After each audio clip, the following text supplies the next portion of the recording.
Shalom, selamat malam Bapak Ibu Saudara-saudara yang terkasih di dalam Yesus Kristus. Kita bertemu kembali di dalam Worship Night pertama di 2021 ini. Mari kita bawa ucapan syukur kita bawa penyembahan kita, persembahkan kepada Yesus Kristus.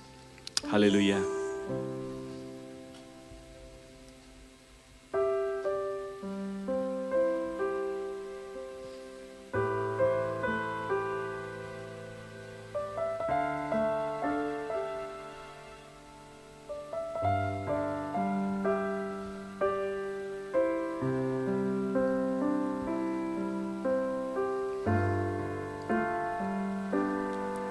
Saat indah ku berhadapan denganmu, memandang wajahmu, Yesus kekasih jiwaku.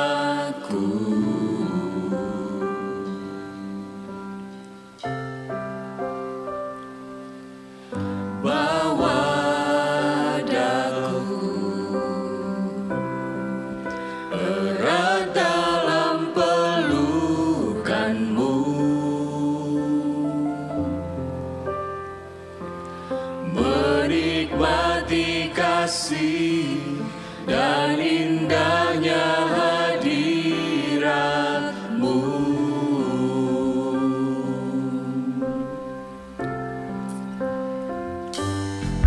saat indah ku berhadapan denganmu, memandang wajahmu, Yesus kekasih jiwaku.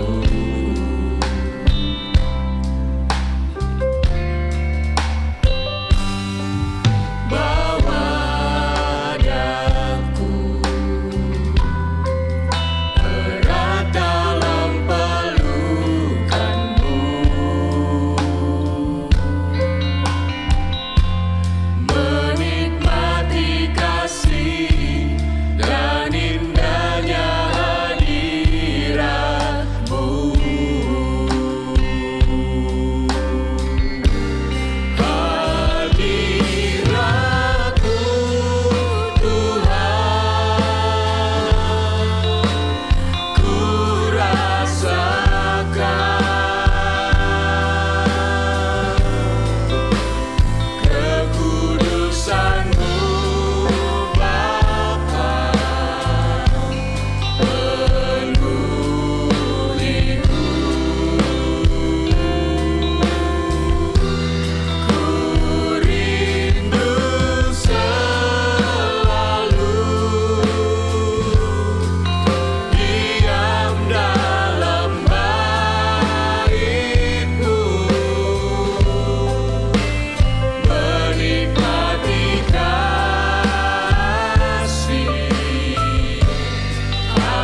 Kau Tuhan yang selamatkanku. Terima kasih Yesus. Kau Tuhan yang pulihkanku. Terima kasih.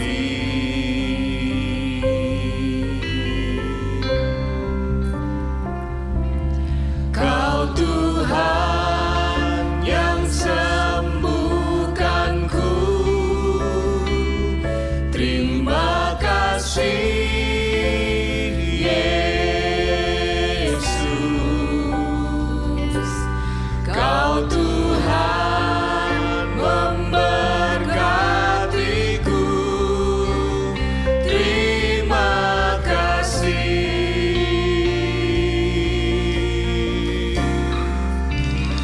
Segala pujian dan syukur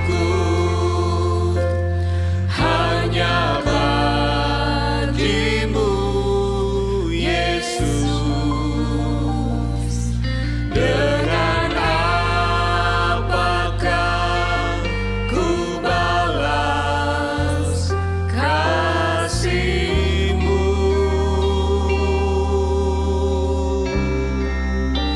Segala hormat kemuliaan hanya layak bagimu. Ku sembah Yesus seumur hidupku.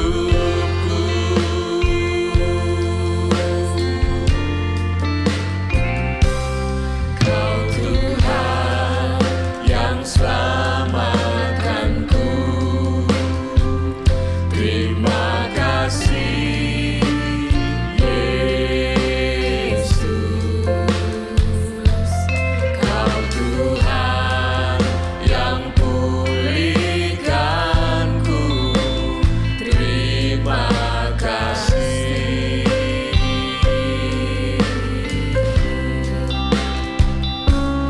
Kau Tuhan yang sembuhkanku. Terima kasih Yesus. Kau Tuhan memberkatiku. Terima kasih. Oh, segala pujian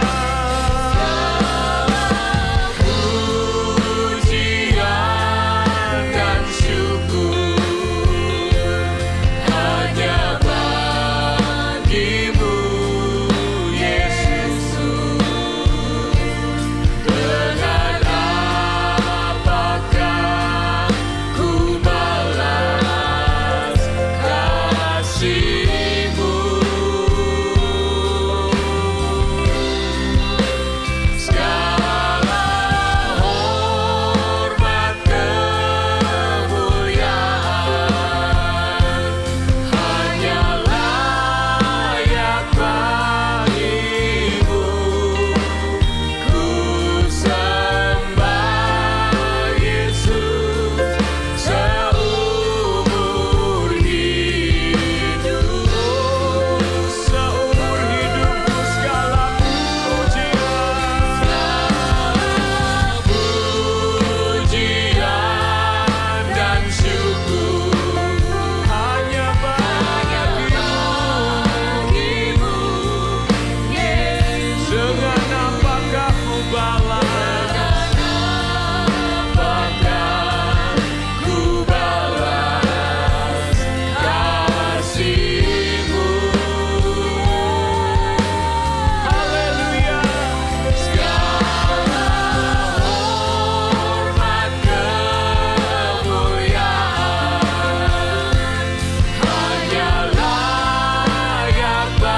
Engkau yang layak kami tinggikan dan agungkan. Ya Tuhan. Kau tak pernah berubah. Luar biasa Engkau Tuhan. Kami rindu mendengar firman-Mu Tuhan. Kami rindu mendengar isi hati-Mu kepada kami, umat-Mu Tuhan. Kami rindu mendengar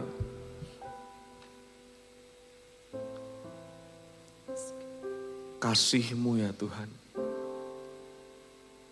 Kami memanggil Engkau Bapa, karena kami tahu kami anak-anak-Mu Tuhan.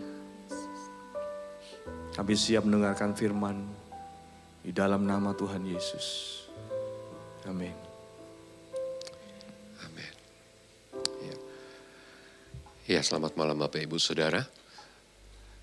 Malam ini renungan kita saya beri judul Mengapa Penyembahan Itu Penting, untuk mengingatkan lagi setiap kita, kenapa sih kita perlu ya datang dan menyembah Tuhan. Firman Tuhan terambil dari Mazmur 138 ayatnya yang pertama dan kedua. Demikian firman Tuhan dari Daud. Aku hendak bersyukur kepadamu dengan segenap hatiku, di hadapan para Allah aku akan bermazmur bagimu. Aku hendak sujud ke arah bait-Mu yang kudus dan memuji nama-Mu oleh karena kasih-Mu dan oleh karena setia-Mu. Sebab Kau buat nama-Mu dan janji-Mu melebihi segala sesuatu. Mulai dari ayat yang pertama Daud berkata, aku hendak bersyukur kepadamu dengan segenap hatiku, di hadapan para Allahku aku akan bermazmur bagimu. Bapak Ibu Saudara, hanya ada satu cara yang benar untuk memuji dan berterima kasih, bersyukur kepada Tuhan, yaitu dengan segenap hati.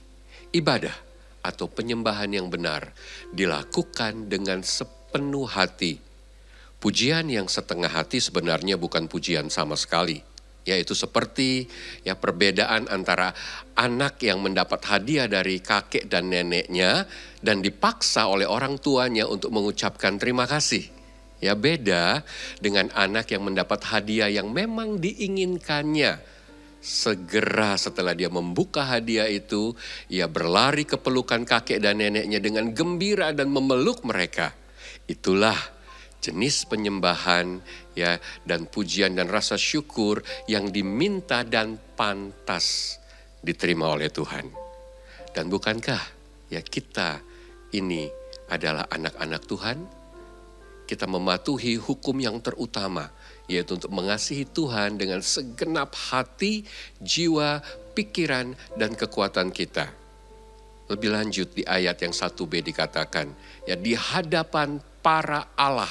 Allah ini yang dimaksud adalah idol or dewa-dewa ya. Aku akan bermazmur bagimu. Ya, Tuhan mencari penyembah sejati untuk memberitakan kemuliaannya di antara semua orang. Karena itu dalam Yohanes 4 ayat 23 dikatakan, tetapi waktunya akan datang dan sekarang sudah tiba ya ketika para penyembah ya yang sejati akan menyembah Bapa dalam roh dan kebenaran. Ya kenapa? Karena Bapa mencari orang tersebut ya untuk memuji Dia. Jika saudara berada di sini hari ini dan saudara menyembah Tuhan dalam roh dan kebenaran, mari harapkan keberanian dari Roh Kudus ya untuk menyertai ibadah penyembahan saudara. Karena Tuhan ingin kita mewartakan kebesarannya ke dunia yang sedang sekarat, yang bejat dan penuh dengan bahaya. Menyanyikan puji-pujian bagi Tuhan di hadapan para dewa dunia ini berarti kita memasuki wilayah musuh. Itu berarti masuk ke jantung penyembahan berhala dunia ini ya.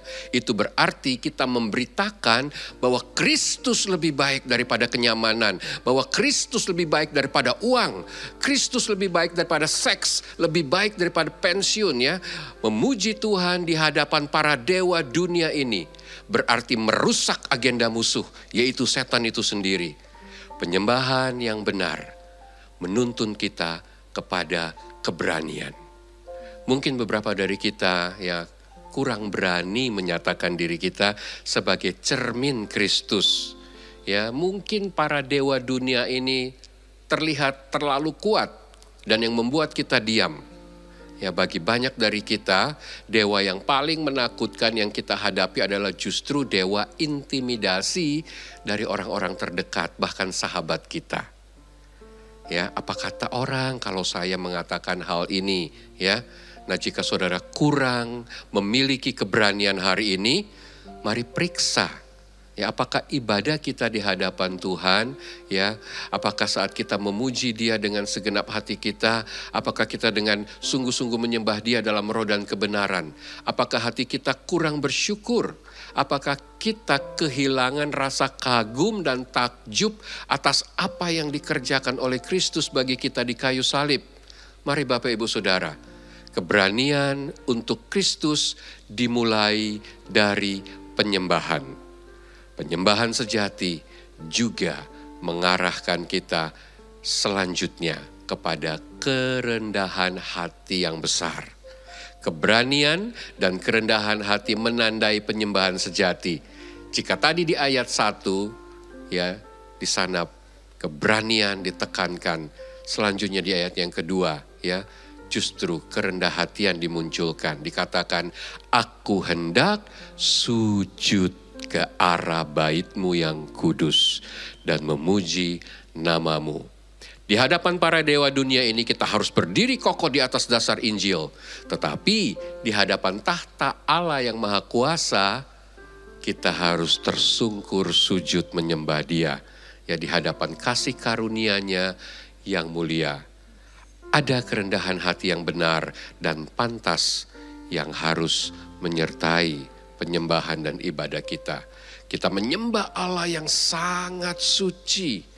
Di surga saat ini para serafim menutup wajah mereka dengan sayap mereka. Ya, karena mereka tidak dapat melihat pancaran cahaya kemuliaan Allah. Dan mereka terus menerus menyatakan kudus, kudus, kudus. 24 tua-tua dicatat, ya, jatuh tersungkur di hadapan tahta Kristus dalam penyembahan mereka. Betapa pengalaman yang dialami oleh Rasul Yohanes, ya, ketika dia mencatat apa yang dia lihat dalam Wahyu 5 ayat 11 hingga ke-13. Mari bayangkan adegan ini bersama. Ya, dia menulis, maka aku melihat dan mendengar suara banyak malaikat sekeliling tahta, makhluk-makhluk dan tua-tua itu. Jumlah mereka berlaksa-laksa dan beribu-ribu laksa. Katanya dengan suara nyaring, Anak domba yang disembeli itu layak menerima kuasa dan kekayaan dan hikmat dan kekuatan dan hormat dan kemuliaan dan puji-pujian. Aku mendengar semua makhluk yang di surga dan yang di bumi dan yang di bawah bumi dan yang di laut dan semua yang ada di dalamnya berkata, bagi Dia yang duduk di atas tahta dan bagi Anak Domba adalah puji-pujian dan hormat dan kemuliaan dan kuasa sampai selama-lamanya. Wow, ini adalah Allah Tritunggal yang kita sembah. Inilah Tuhan yang kita sembah di sini hari ini, di tempat ini.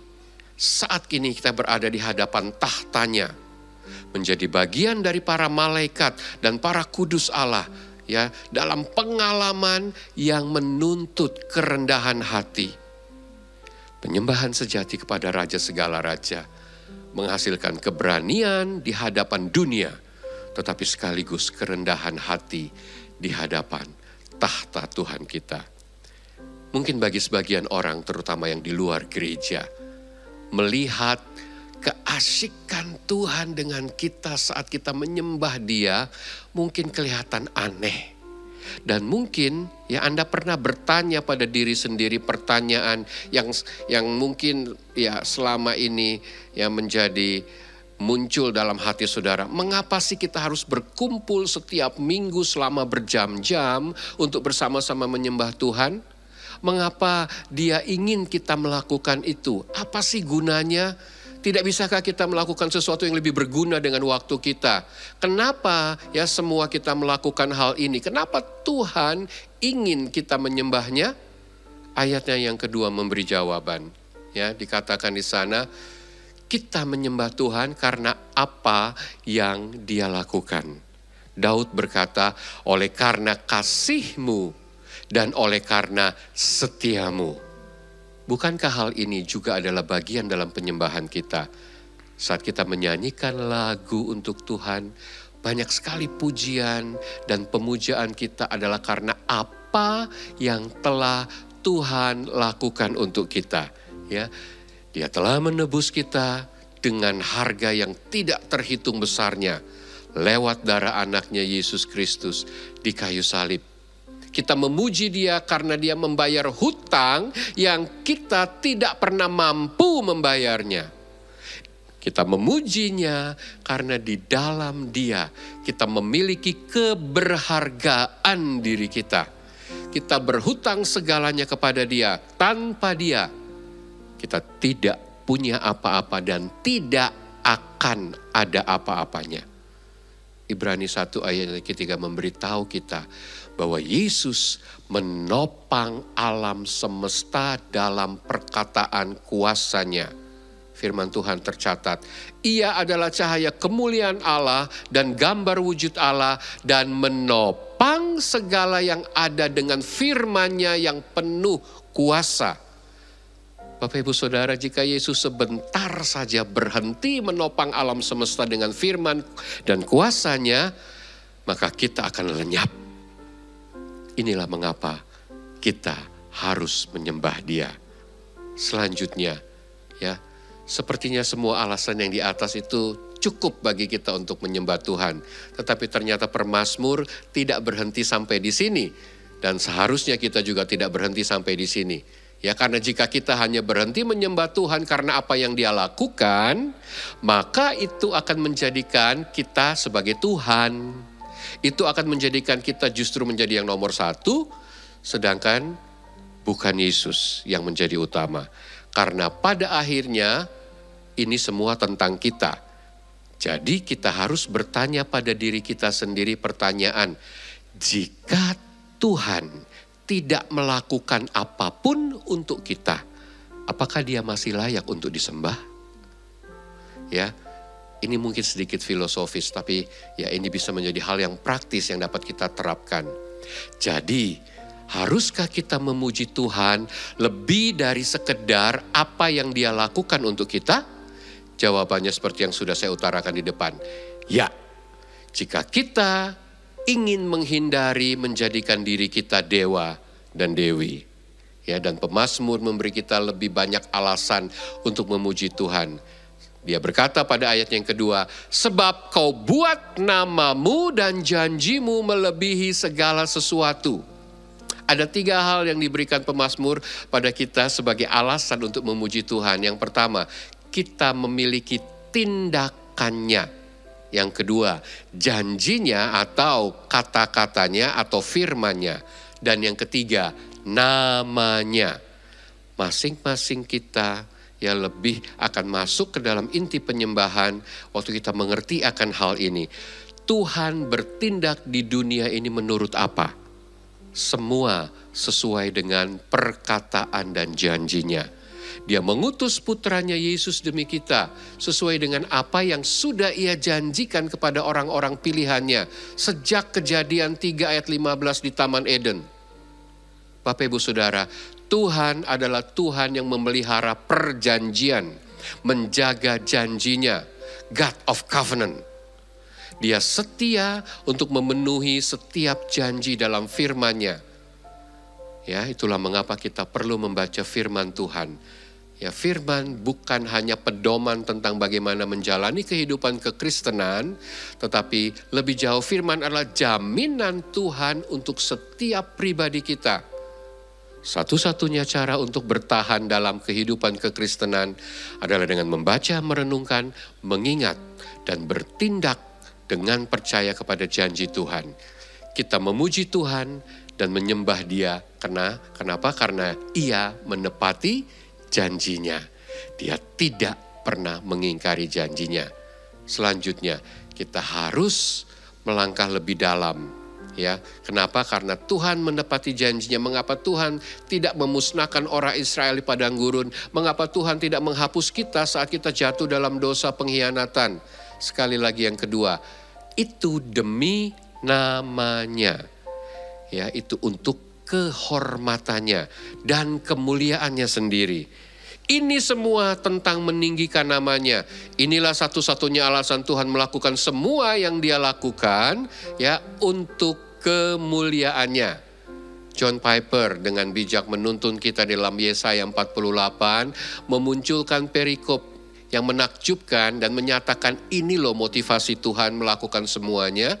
Ya, dikatakan di situ, oleh karena namaku, aku menahan amarahku. Dan oleh karena kemasyuranku, aku mengasihani engkau. Sehingga aku tidak melenyapkan engkau. Sesungguhnya aku telah memurnikan engkau. Namun bukan seperti perak. Tetapi aku telah menguji engkau dalam dapur kesengsaraan. Aku akan melakukannya oleh karena aku. Ya, oleh karena aku sendiri. Sebab, ya, masakan namaku akan dinajiskan, aku tidak akan memberikan kemuliaanku kepada yang lain. Bapak Ibu Saudara, secara eksplisit Tuhan berulang kali mengatakan bahwa ya karena belas kasihannya, rahmatnya, bahkan Dia mengizinkan ujian-ujian kita alami. Semuanya adalah demi namanya, demi pujian dan kemuliaannya. Inilah alasan utama mengapa kita datang setiap minggu untuk berkumpul bersama untuk menyembah Dia. Segala sesuatu ada untuk kemuliaannya. Ya, setiap bunga, setiap selera, setiap air mata, setiap lagu, setiap hubungan, setiap detik, setiap nafas, ya, ada demi namanya. Saudara dan saya diciptakan untuk satu tujuan, agar Tuhan dimuliakan. Mobil Anda ada untuk satu tujuan, agar Tuhan dimuliakan. Semua kehidupan milik yang saudara ada, milik saudara, memiliki satu tujuan. Seperti yang terangkum dalam 1 Korintus 10 ayat 31. Jika engkau makan atau jika engkau minum atau jika engkau melakukan sesuatu yang lain, apa? Lakukanlah semuanya itu untuk kemuliaan Tuhan. Untuk itu kita diciptakan. Yesaya 43 dikatakan Tuhan berkata bahwa Ia membentuk untuk dirinya sendiri suatu umat. Sehingga mereka dapat menyatakan pujiannya. Ya, itu sebabnya Dia menyelamatkan kita. Efesus 1 ayat 6, 12, dan 14. Sebanyak 3 kali Paulus menjelaskan alasan utama mengapa Tuhan memberkati ya kita dengan berkat-berkat rohani. Yaitu karena Kristus Yesus. 3 kali Paulus berkata bahwa itu untuk memuji dan memuliakan Dia. Sekarang bagian terakhir mungkin saudara berkata, tapi bukankah penyembahan itu memuaskan keegoisan Tuhan semata-mata? Terus apa yang saya peroleh dari penyembahan ini? Jika saudara berpikir demikian, ya, saudara melupakan sebuah prinsip yang mendasar bagi semua kehidupan. Sesuatu akan berfungsi maksimal jika ia melakukan fungsi dan perannya tepat seperti tujuan saat ia dirancang. Ya, mungkin saudara punya komputer. Komputer saudara akan paling baik digunakan untuk kebutuhan-kebutuhan ya kantor. Ya, apakah itu email ataukah penggunaan aplikasi M-Office, tetapi bukan sebagai bola sepak. Mobil Anda akan berjalan sangat maksimal saat Anda mengisinya dengan tipe bahan bakar yang tepat dan bukan dengan jus jeruk. ya, tubuh Anda akan paling baik saat saudara memberikan makanan dengan nutrisi yang tepat dan bukan dengan racun. Dan akhirnya jiwa kita akan berkembang. Roh kita akan mencapai kepuasan yang maksimal ketika kita melakukan apa yang diharapkan dari kita saat kita diciptakan. Dan itu adalah menyembah Tuhan. Tuhan yang mendapat kemuliaan, kita mendapat sukacita. Ini adalah kombinasi yang sempurna. Jadi, setiap kali kita tergoda untuk menyembah sesuatu atau seseorang selain Tuhan, Anda bertentangan dengan desain dasar di mana Anda diciptakan. Kapanpun saudara menyembah berhala yang palsu, ya, kita hanya menyakiti diri kita sendiri. Apakah Anda ingin tahu mengapa ada begitu banyak ya kekacauan, pembunuhan, kematian, kemiskinan, dan kehancuran di dunia ini? Roma 1 ayat 25 memberikan kita pengertian itu, ya, sebab mereka menggantikan kebenaran Allah dengan dusta dan memuja dan menyembah makhluk dengan melupakan penciptanya yang seharusnya ya dipuji selama-lamanya. Karena kita menyembah ciptaan dan bukan pencipta, ya itu karena dunia tidak lagi beroperasi sesuai dengan desainnya. Dunia memiliki masalah ibadah, yakni penyembahan. Dunia menyembah hal-hal yang lain yang salah. Dunia semacam ini seperti tadi saya katakan, seperti saudara menjalankan mobil, tetapi dengan mengisinya dengan jus jeruk. Kiranya firman Tuhan hari ini mengingatkan kenapa kita perlu menyembah Tuhan.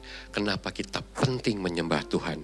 Karena untuk itu setiap kita didesain. Mari kita mengangkat pujian. Menyembah Dia sekali lagi. Karena Dia Allah yang layak ditinggikan. Allah yang layak dimuliakan.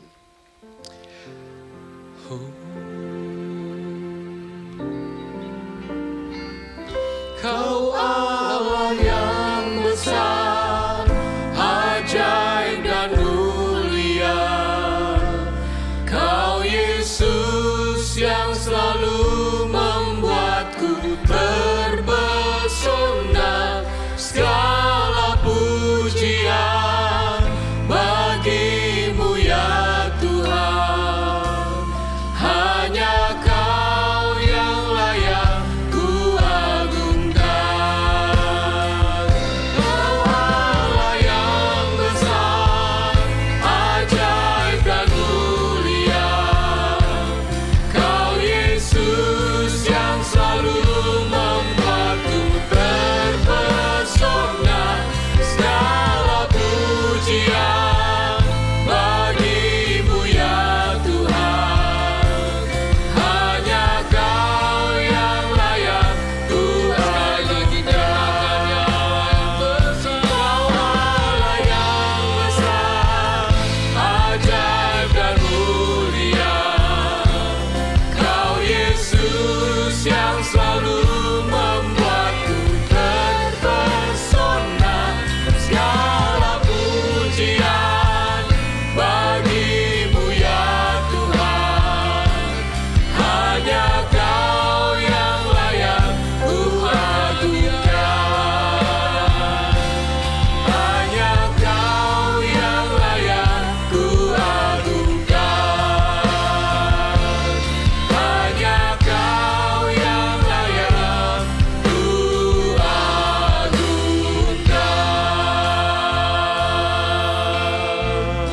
Tidak ada Allah yang lain yang layak diagungkan, hanya Engkau satu-satunya.